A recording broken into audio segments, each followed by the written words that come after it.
18. novembrī Latvijas valstī 107 gadi. Es vēlos pajautāt daudziem cilvēkiem, kas viņiem ir Latvija. Ne tikai kā valsts, ne tikai kā tauta, ne tikai kā tas iedzīvotāji, bet arī tādas lietas, kas mums ir ļoti svarīgas. Šodien es vēlos pajautāt, kas ir svarīgs Latvijas Nacionālās bibliotēkas direktorei Dagnijai Baltiņai. Cik svarīga Latvijai ir Nacionālā bibliotēka, cik svarīgas Latvijai ir grāmatas. Dagnija, izstāst, ko nozīmē Latvijas Nacionālā bibliotēka, 500 gadu Latvijas grāmatai un vispār labi rakstīts vārds latviešu valodā.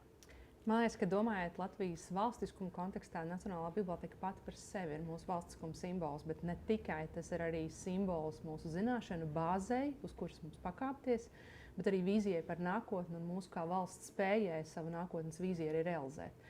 Es domāju, ka Nacionālās bibliotekas projekts ir viens no iemiesojumiem tai jaudai, ko mēs īstenībā varam izdarīt, ja mēs ejam uz savu mērķi kā valsts un kā nācija, un atceramies, ka mums pašiem ir pienākums domāt par savu atmiņu, par savām zināšanām, par izglītotu sabiedrību, par inteliģentu sabiedrību, par lasošu sabiedrību.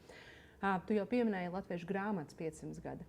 Latviešu grāmatas 500 gada ir patiešām tāds laika nogrieznis, kas mums ļauj ieraudzīt to, ka grāmata latviešu valodā patiešām ir bijis tas fenomens, kas ir ļāvis gan apvienoties latviešu sabiedrībai, stiprinoties ap latviešu valodu kā mūsu vienojošo elementu, stiprināt sevi, attīstot savu izglītotu sabiedrību, savu izglītotu kopienu, savus bērnus izglītojot un mudinot viņus intelektuālam izrāvienam, ko mēs lieliski redzam 19. gadsimtā, kas ļauj dzimt valstiskuma idejām, un viscaur arī 20. gadsimtā saglabāt šo piederību Latvijai un ticību Latvijas neatkarības idejai.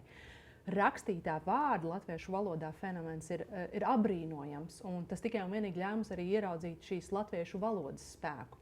Mēs redzam, ka šī 500 gadu periodā latviešu valoda ir gan dzīvotspējīga, gan pielāgoties spējīga, gan izdzīvot spējīga.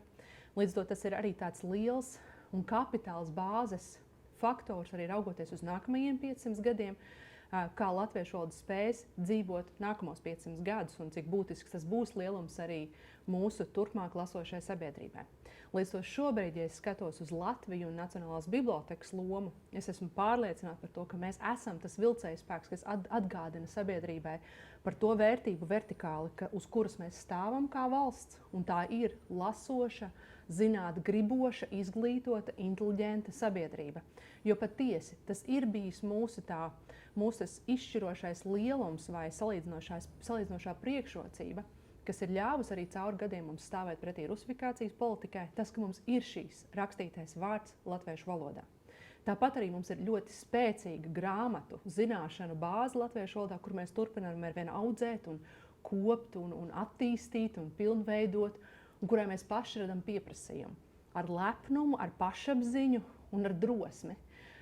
Līdz to arī Nacionālā biblioteka šodien, es domāju, gan kā simbols, gan arī kā institūcija spēlē to lomu, būt tam drosmīgam spēlētājam citu vidū, atgādināt par valstiskumu, atgādināt par mūsu drosmi, gribēt zināt, un atgādināt arī par tādu savstarpēju vēlīgumu un dāsnumu, kas piemīt mums kā sabiedrībai, ko mēs atkal jau redzam tādā 500 gadu grāmatu perspektīvā.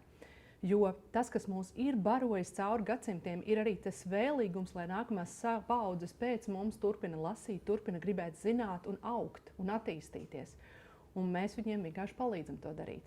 Līdz ar to, domājot par biblioteku un valstiskumu, tas ir liela vērtība un tāds mūsu rakstura lielums runāt par to, ka tālākai izaugsmai mēs gribam redzēt biblioteku kā paradumu ikviena Latvijas iedzīvotāja dzīvē, ka cilvēki zina, ka viņiem ir šis resurss, kas viņiem pienāks un ka viņiem ir tiesības nākt uz biblioteku, gribēt zināt, gribēt būt ļoti izglītotiem, un tā arī turpmāk nākotnē būs mūsu salīdzinošā priekšrocība arī digitālo tehnoloģiju priekšā vai mākslīgo intelektu izaicinājumu priekšā.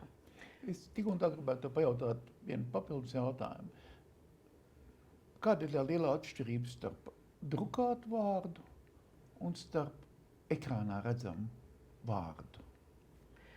Es domāju, ka drukātais vārds ir stipri stabilāks, spēcīgāks un pārliecinošāks. Tas ir mazāk gaistošs. Neskatoties, protams, uz to, ka arī tehnoloģijām pielāgojas arī ierunātais vai kādā citā formātā, video formātā demonstrētais vārds. Un es domāju, ka te ir runa par pašapziņu. Ja mēs spēsim šo pašu pašapziņu, kas mums ir pavadījusi 500 gadus, aizstāvēt latviešu valodu drukātā formātā, pārnest ar tādu pašu lepnumu digitālā formātā, mūsu rakstītais vārds turpinās eksistēt. Jautājums, vai mēs būsim spējīgi kā sabiedrība par to izvēlēties un par to iestāties.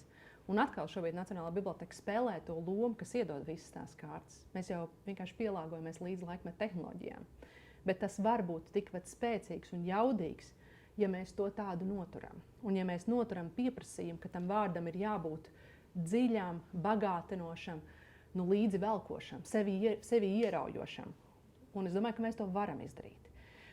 Bet par to ir jāpastāv, par to ir jācīnās. Tieši tāpat, kā tajos 500 gados mēs esam cīnījušies par drukāto vārdu. Tas nav pašsaprotams.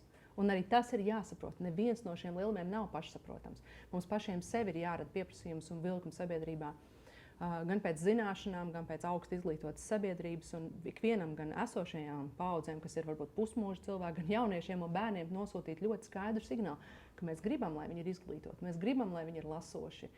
Pat tad, ja viņi izmanto digitālas tehnoloģijas, mēs gribam, lai viņi šo latviešu valodu turpina. Un tas ir, es domāju, ka tas atkal savādākais elements, ko piešķir kopumā Latvijas Nacionālā biblioteka pie jebkura sarunu galda, kurā mēs runājam par valsts attīstību un valstiskumu.